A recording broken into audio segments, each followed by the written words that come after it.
What's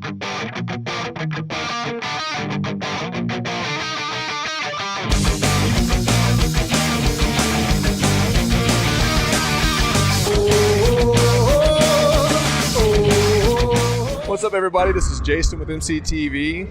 At the Dead Metal. Screwed it up. Hello, everybody. This is Villella.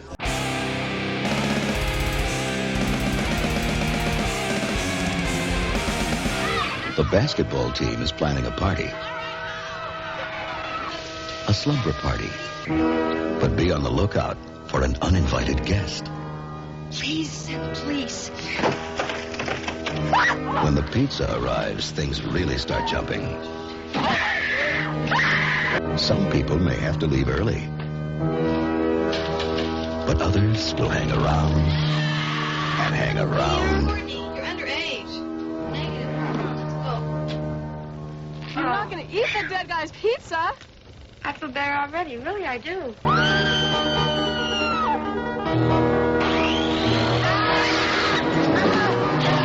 One thing's for sure, no one's getting any sleep the night of the Slumber Party Massacre. Close your eyes for a second and sleep forever.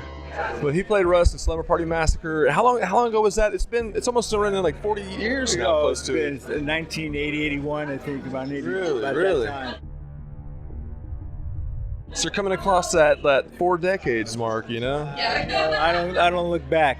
You don't look back. No. But you did a great role, though. Thank you. So tell me how you got into that role. Well, you know, as the character himself, he does a lot of his killings with his women because he loves them.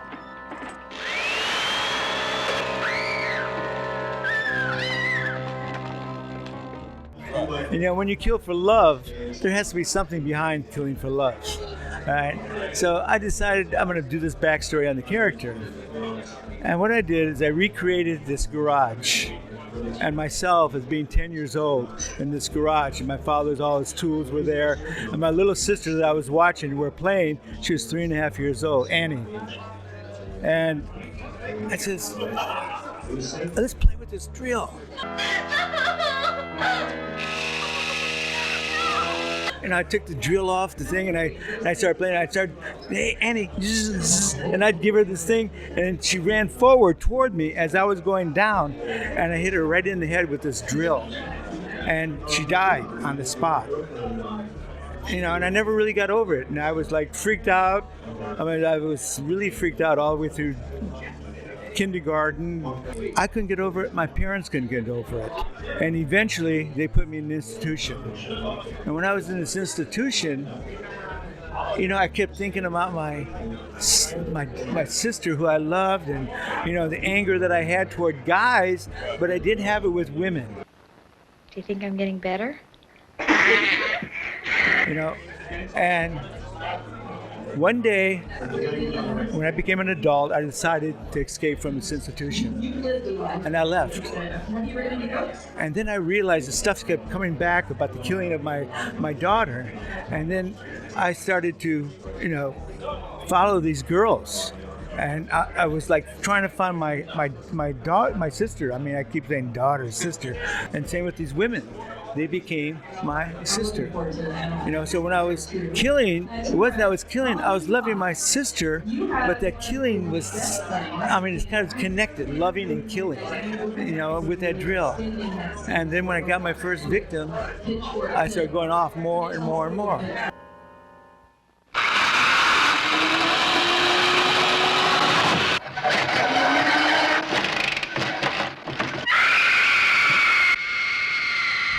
And everyone knows that when you take yourself out there, you have to control to come back.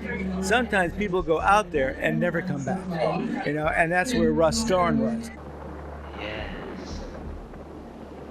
You know, so, and everything came to a climax in the scene in the living room when the dialogue started, and his confusion of right, wrong, love, kill, all these things were in his mind, and he was like twisted, and he was loving.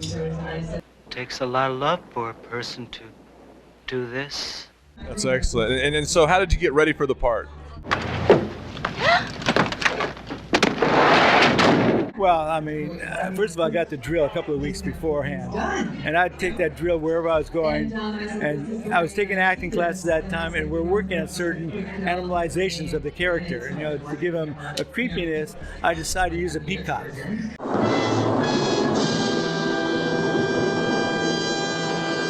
And when I would look, I would like poke my head out, open my eyes, and then like really fast, jerky things like this. And when I'd walk like this, with a little hunched, and give it a creepiness to the character. The other thing I did is I did what they call a portrait exercise. You get a picture, I get a picture of this masked killer. I can't think of his name offhand. And I pinned it there, and I started looking in the mirror. Started combing my hair like him, started doing all these things.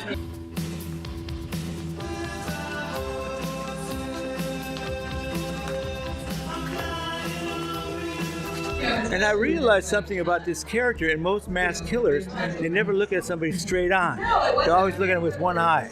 And as they approached with just the one eye, it gave it like a creepiness to the character. And I said, that's what I'm going to use. I'll use that as a center. So when I'm walking and talking to someone, it's always with that eye. You know, and so it's not straight on. That was one thing. And then the animalization, I started using different parts. When I was running like a peacock. I would go heel to toe. Heel to toe, you know, and with the head back, with the back bent a little bit, and the head, especially when in the locker room. And she throws her baby down, and the guy catches it. You know, when he's finding her, and you can see the creepiness of the walk. Right. You know, kind of going with that. You know, what happened is originally going to be cast for the neighbor, Mr. Contents. Mr. Contant will be home all weekend, and he'll look in on you. Hi, Mr. Content. Don't worry, I won't let the girls get in any trouble. And a friend of mine told me that Amy never really cast the lead yet.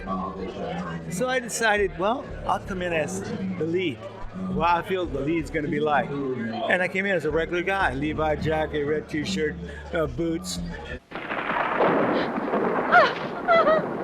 And I'm sitting there talking to her as the character never tried to act straight like Mr. Contact. I'd be like a little bit of weird. I went out and I got a haircut that was from an old barber that was all choppy, not really cut properly.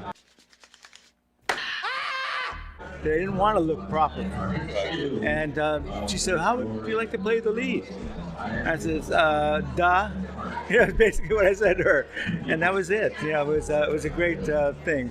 She allowed me all the liberties to do whatever I want with the character because of just that wanting that drill and knowing that I was living with it. And in my exercises, I would do the walk and I'd play with the drill and approach at the same time.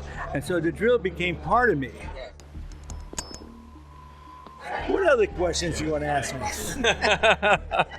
How close were you with that drill, though? You were really close with that. No, I was. The drill was my penis, basically. You know, and well, that's what it was. I mean, it became part of me. And when there's a scene in front of the pool, and she cuts off that drill bit, to me, she cut my dick off.